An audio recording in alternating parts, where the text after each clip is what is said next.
오늘 함께 나눌 본문 말씀 봉독하겠습니다. 마태복음 18장 5절, 6절 말씀입니다. 마태복음 18장 5절, 6절 말씀 우리 같이 한 목소리로 봉독하겠습니다. 또 누구든지 내 이름으로 이런 어린 아이 하나를 영접하면 곧 나를 영접함이니 누구든지 나를 믿는 이 작은 자 중 하나를 실족하게 하면 차라리 연자 맷돌이 그 목에 달려서 깊은 바다에 빠뜨려지는 것이 나으니라. 아멘. 지난번 시간에 나눴던 말씀 기억하십니까? 지난주는 우리가 고난주간 기도회로 해서 제가 말씀드리는 건 그 전주 얘기인데요. 어린아이가 천국에서 큰 자다. 그런 말씀 나눴었죠? 거기에 이어서 어린아이가 또 나와요. 그렇게 연결하면서 말씀을 나누면 좋을 것 같고요. 근데 사실은 이게 다른 내용이에요.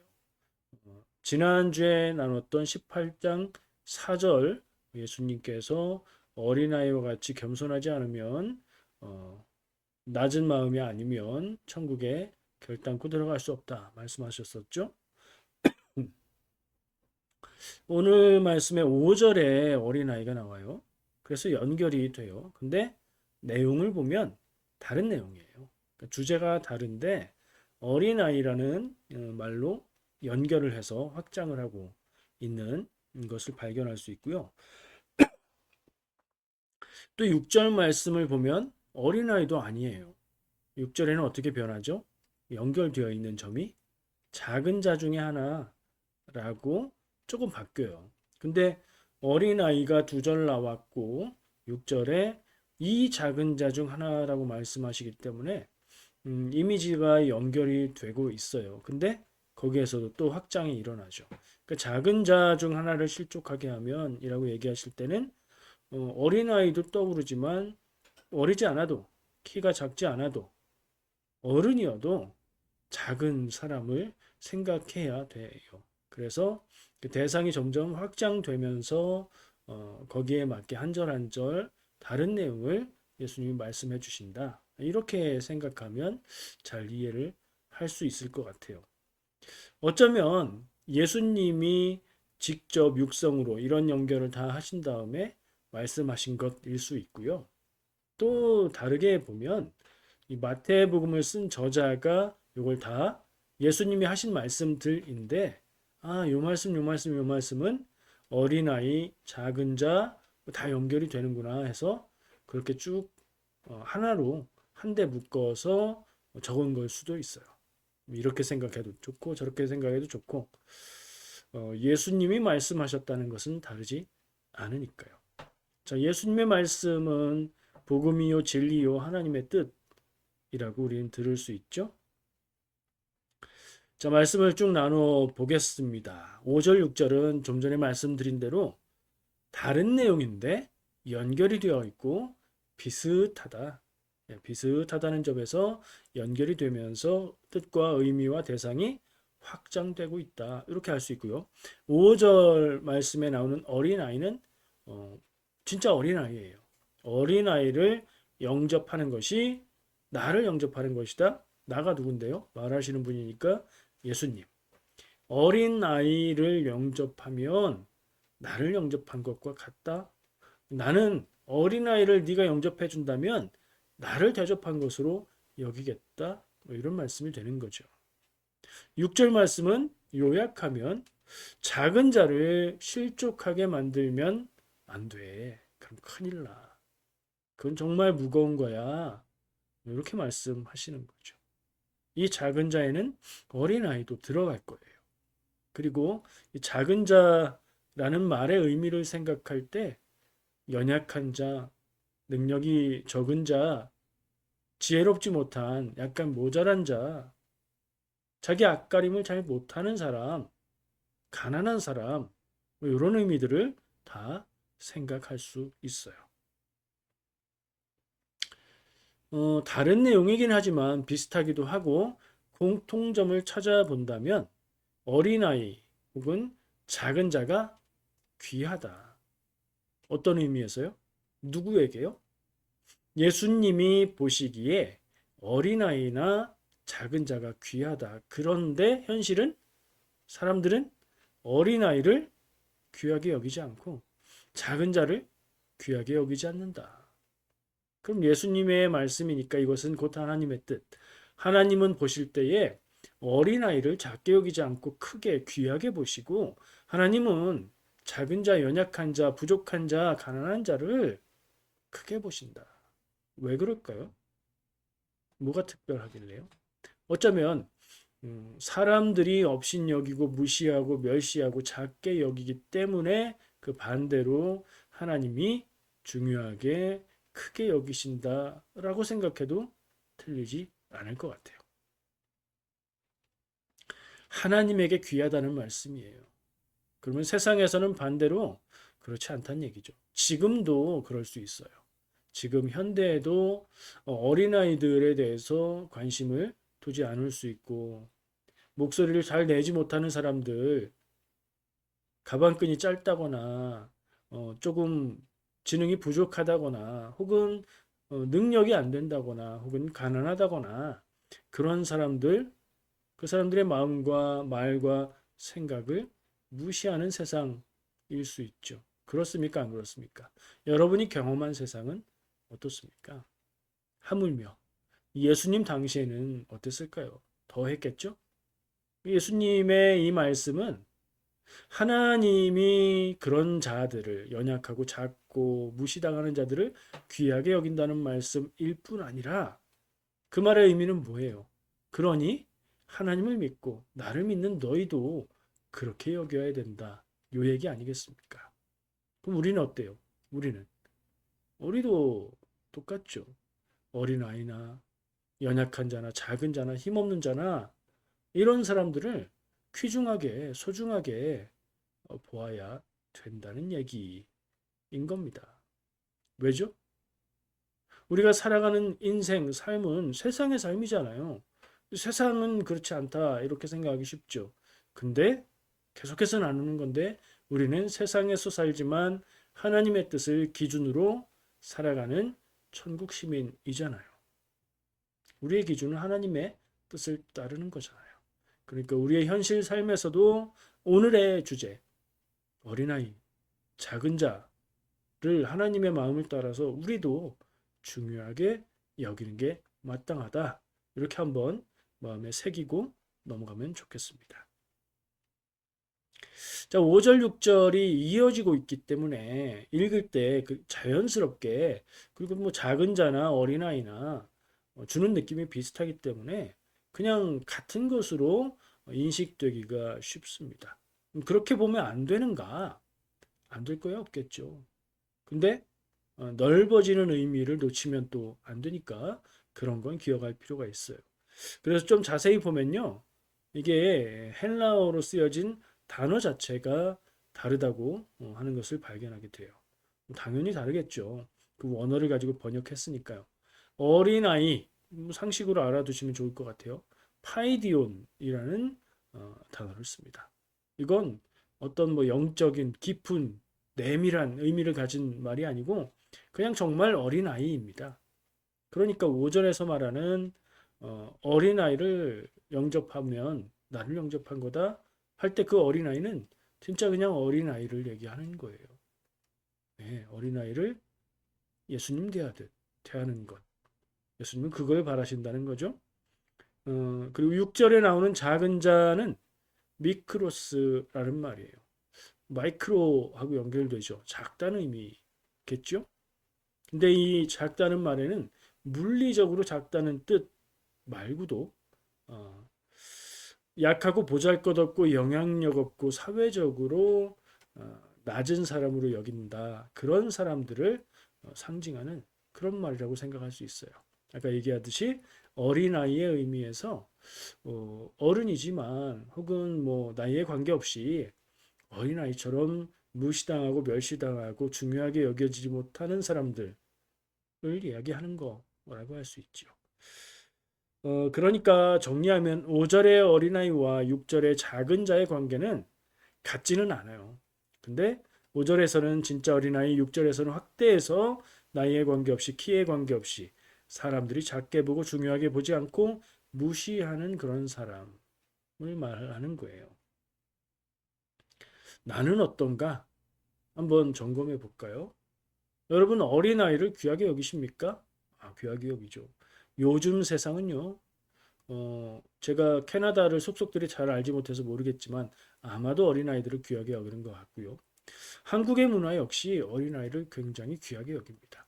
이것을 너무 조금 적절하지 않게 귀하게 여기는 게 문제가 될 정도인데, 그러면 이렇게 한번 질문을 해볼 수 있을 것 같아요. 만약에 내가 어린아이를 대접하라는 예수님의 말씀은 기억해서 아이들을 친절하게 대하고 존댓말로 아이들에게 말하고 늘 칭찬하고 격려하고 아이들을 만날 때마다 준비해서 맛있는 것을 준비해서 주거나 사주거나 이렇게 어린아이들을 참 귀하게 여기는데, 근데 반면에 내 주변에 있는 조금 모자란 사람, 가난한 사람, 교회 다닌 지 얼마 되지 않아서 신앙과 교회 생활을 잘 모르는 사람을 대할 때는 어떤가 하는 질문을 해볼 수 있어요.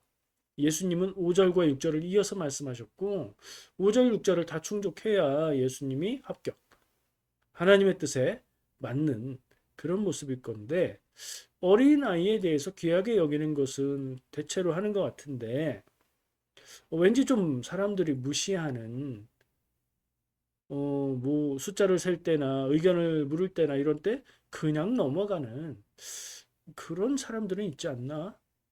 나도, 우리도 그럴 때가 있지 않나? 하는 생각이 드는 거 있죠. 투명인간 대하듯 대하고 겉으로는 존중하는 것처럼 대하는데 속으로는 무시하고 멸시한다면 이게 예수님의 말씀을 따르는 건가? 하나님의 뜻대로 사는 건가? 우리 질문해보고 생각해 봐야 되겠지요. 한번 스스로 마음속에 이 질문을 품어 보시기 바랍니다. 그리고 오늘 말씀을 다 나누고 나서 깊이 생각해보고 기도하면 좋겠습니다. 말씀에 6절 말씀에 조금 읽어보고 생각해보면 무서운 얘기가 나와요. 작은 자를 실족하게 한다면 그거보단 차라리 연자 맷돌을 그 목에 달고 깊은 바다에 던져지는 게 차라리 낫다, 이런 말씀을 하세요. 무섭죠. 그러니까 얼른 봐도 굉장히 이렇게 비참하고 막 무섭고 두려운, 이렇게 되면 죽는 거잖아요.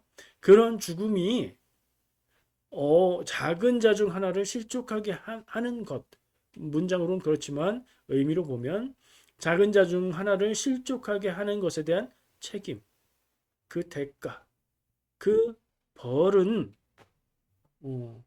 그걸 감당하려면 차라리 연자 맷돌을 목에 달고 깊은 바다에 던져지는 게 낫다라고 말씀하고 계신 것이죠. 이 맷돌 달고 바다에 빠뜨려지는 게 좋은 건 아니잖아요. 그것도 굉장히 안 좋은 거죠. 현실적으로 문자적으로 생각했을 때 그렇죠. 근데 그게 차라리 낫다라고 할 정도니까 이 앞에 작은 자 중 하나를 실족하게 한다는 건 굉장히 무거운 거다. 굉장히 무서운 거다. 똑바로 들어라. 예수님이 이렇게 강조하고 계신 거예요. 근데 저는 정확하게 몰라서 찾아봤어요. 연자 맷돌이 뭔지 아시나요? 맷돌은 알죠, 맷돌. 맷돌은 다 아실 거예요. 연자 맷돌이 뭔가 해서 찾아봤어요. 그랬더니 이건 맷돌은 맷돌인데 종류로 말하자면 같은 건데 규모가 다른 거예요. 맷돌은 뭐예요? 그냥 맷돌은 집에서, 가정집에서 가정용이죠. 어, 가정용 믹서, 옛날 가정용 믹서, 곡물이나 뭐 음식물들을 가는 거죠. 두 개의 돌을 모양을 맞춰서 겹쳐놓고 그 사이에 갈 것을 들어가게 해서 돌려서 가는 거예요. 한국의 맷돌은 한 명이 돌려도 충분하죠. 근데 성경에 보면 두 여인이 맷돌을 돌린다 그런 표현이 나와요. 그것도 가정용.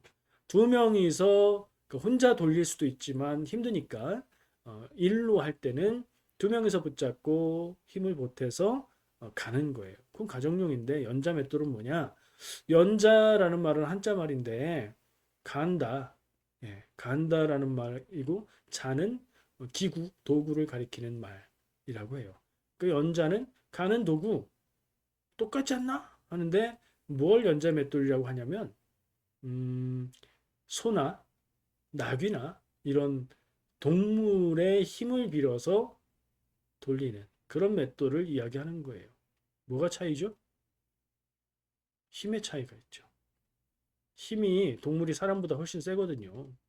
소하고 사람하고 비교할 수가 없지요.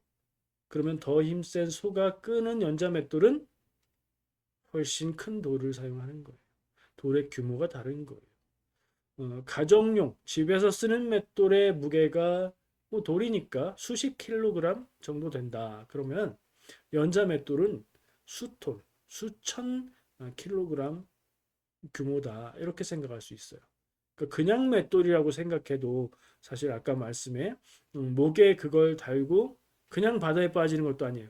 깊은 바다에 빠진다. 강조가 더블이에요. 엄청 강조하는 건데 그 맷돌이 그냥 맷돌의 돌이 아니라니까요. 한 사람만한 키가 될 수 있는 그런 어마어마한 수톤의 무게가 되는 그런 돌을 목에다 달고 바닷물에 던져지는 것. 이건 뭐 상상 초월하는, 이건 뭐 어떻게 살아나올 수가 없는 그런 거죠. 그러니까 연자 맷돌을 그렇게 달고 물에 빠져 죽는 것보다 작은 자를 실족하게 하는 건 더 무서운 일이다. 작은 자는 아까 얘기했는데 실족한다는 거 교회에서 많이 쓰는 말인데 실족한다는 말 우리는 실족사 발이 미끄러져서 떨어지는 거 그런 거를 생각하면 의미가 이해가 될 수 있는데요. 원어로는 스칸달리조라는 말을 써요. 그 말은 여러 가지 의미를 갖고 있는데 어,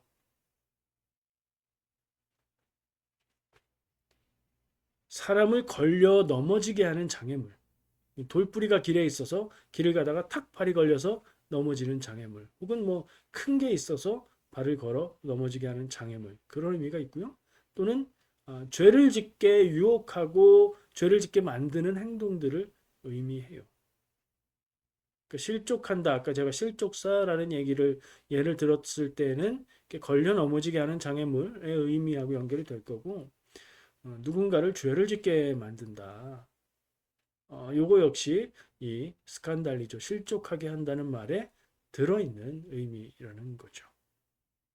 누군가를 마음 상하게 하고 누군가를 실망하게 하고 좌절하게 하고 낙심하게 하고 아주 결정적으로는 그래서 믿음을 잃게 한다면 그건 그 죄값은 차라리 연자맷돌을 목에 달고 깊은 바다에 빠져 죽는 게 가볍다고 할 정도로 무겁다.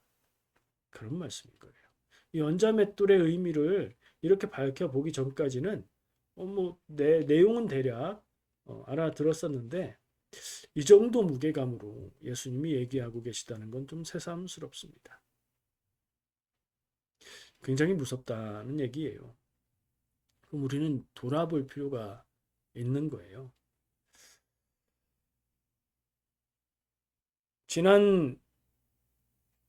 지난주에 말씀, 아까 얘기했던, 그러니까 지난 일주일 전 말씀 말고 2주 전의 말씀 기억해보면, 천국에서 어린아이가 크다 하는 말씀은 천국에 가면 그때 크다. 그런 얘기가 아니고요.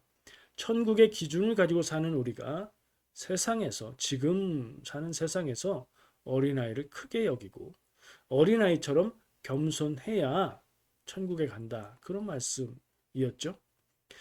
이 말씀의 무게는 연자맷돌만큼이다. 그 이상이다. 오늘 이제 이 6절 말씀하고 연결해서 한 대로 묶어서 생각해 보면 그런 생각을 할 수 있어요. 5절도 한번 그렇게 연결해 볼까요? 5절에서 예수님은 어린아이를 대접하면 예수님 자신을 대접한 것이다. 이렇게 말씀하셨어요. 그러면 반대로 어린아이를 대접하지 않으면, 어린아이를 영접하지 않으면, 어린아이를 소홀히 대하고 무시하면 예수님을 그렇게 대하는 것과 같다. 이렇게 말할 수 있겠죠? 어린아이를 무시하면 예수님을 무시하는 것이다. 이 무게도 연자맷돌보다 더 무겁다. 6절. 세상에서 사람들이 무시하는 작은 자를 남들이 무시한다고 해서 나도 똑같이 그렇게 대한다면, 겉으로는 그러지 않아도 마음으로라도 그렇게 한다면 그 죄값이 차라리 연자맷돌을 목에 달고 깊은 바다에 빠져 죽는 것보다 더 무서울 거다. 이런 말씀이란 말이에요. 정말 무섭네요. 왜냐하면 저도 지금까지 살아온 날들, 시간들을 되돌아볼 때 전혀 그런 때가 없었다고 자신 있게 말할 수가 없어요. 누군가를 보고 멸시하거나 무시하거나 미워하거나 하찮게 여기거나 그랬던 순간들이 떠오릅니다. 다른 사람들은 모를 수도 있어요. 티를 안 냈다면. 근데 나는 알잖아요. 하나님이 내가 아는 걸 모르실까요?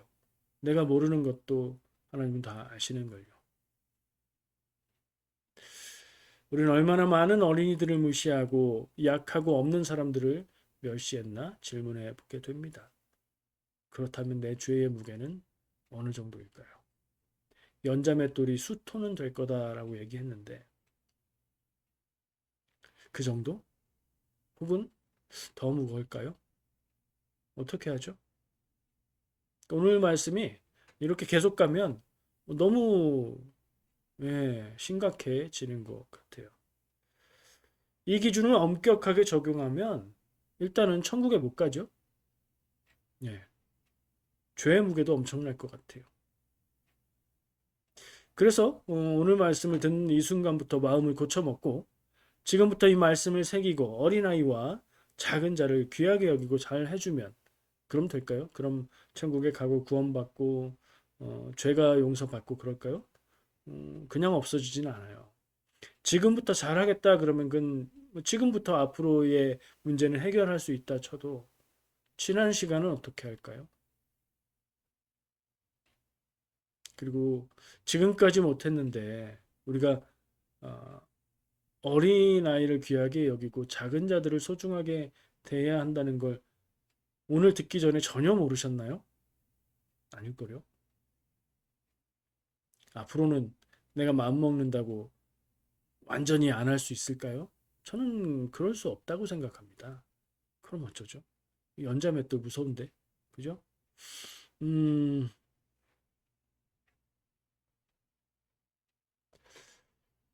그래도 구원의 길이 있습니다.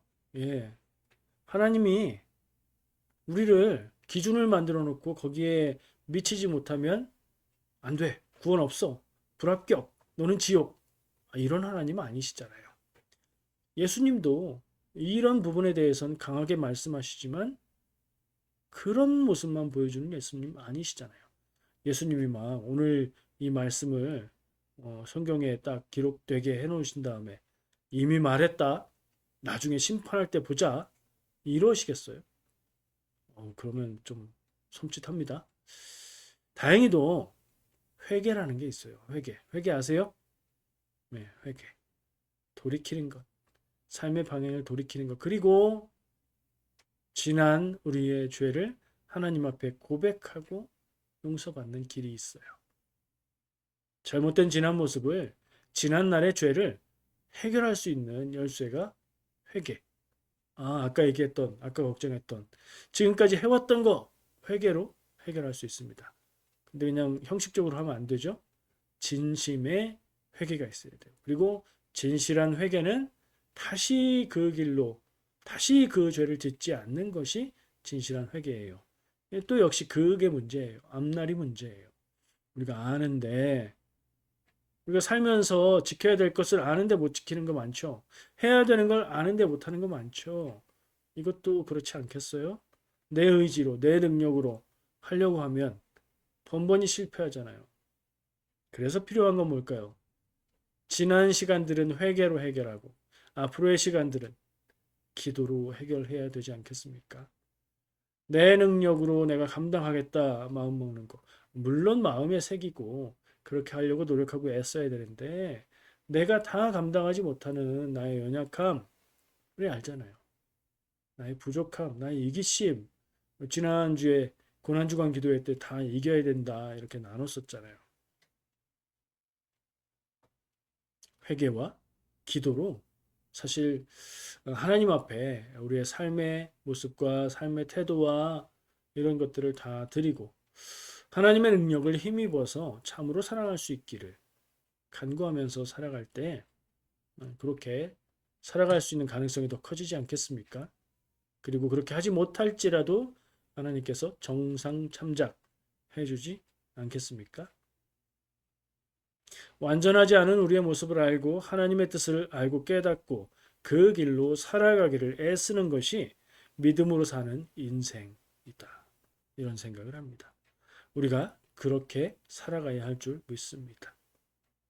그렇게 나 자신도 하나님 앞에 우리가 무시만 하는 사람은 아니잖아요. 우리도 누군가에게는 어떤 상황에서인가는 작은 자일 수 있잖아요. 근데 하나님은 작은 자를 귀하게, 중요하게, 소중하게 여기신다 말씀하셨다 이거예요. 작은 자로 그 하나님의 관심과 사랑을 받는 존재가 될 수 있겠지요. 자, 오늘의 말씀의 적용은 하나님이 무엇을 크게 소중하게 여기는지 내가 알지 못하고 생각하지 못했던 부분이 있다면 마음과 생각에 새기고 살아가기를 다짐하는 것으로 정리하면 될 것 같습니다. 그렇게 살아가시길 축복합니다. 기도하겠습니다.